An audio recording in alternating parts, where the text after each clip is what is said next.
همونجا مرکز جمعیت اگر یک تام کتابخانه الکترونیکی کنیم همه استفاده می‌کنن. 5 تا کامپیوتر. این بود سخنهای بختیار نظرزاده، شهردار کلوب 7 سال پیش. او آن وقت سردار ریاست مالیه منطقه کلوب بود. از این بین 7 سال گذشت و نظرزاده تا کنون این وعده‌اش رو اجرا نکرده است. خطی وزارت معارف و فرهنگ در برآمدگی در جماعت کتابخانه هست، کتابدار است. و کتابخانه در از شعبه فرهنگ است. بله معاشگیر هستن. معاشگیر است. در یک ماه حساب کنم ما قریب 100,000 امور مبلغ در ترکیه نگاه کنیم. اگر یک تا کتابخانه الکترونیک کنیم. این سخنها را 7 سال پیش گفته بود. از سردار ریاست منطقه سردار سرریاست مالیه ولایت ختلان تعیین شد.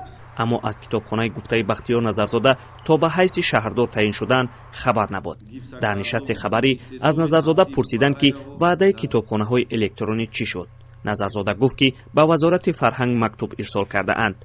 اما خبرنگاران گفتند که چرا در این 7 سال کتابخانه های الکترونی حل خود را نیافت. شهردار گفت که مصلحت آنها این شده است که کتابخانه های دهات را یک کتابخانه کنند. در یک جایگی با وزارت فرهنگ معارف مصلحت کرده که همین کتابخانه‌ای که است همین در مجموع اگر شود یک کتابخانه کنیم، یک بنا در جایگیر کنیم و خیلی گفتن طریق الکترونیکی بر روی همین مردم دسترس باشد.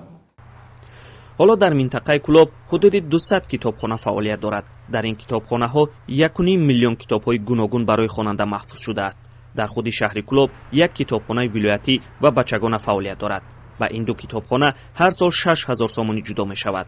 ولی به گفته مسئولین فرهنگ این مبلغ برای کتابخانه ها بسنده نیست. پولی که در یک سال نه به پرداخت پول اینترنت می رسد و نه برای پرداخت خرید کتاب های تازه نشر.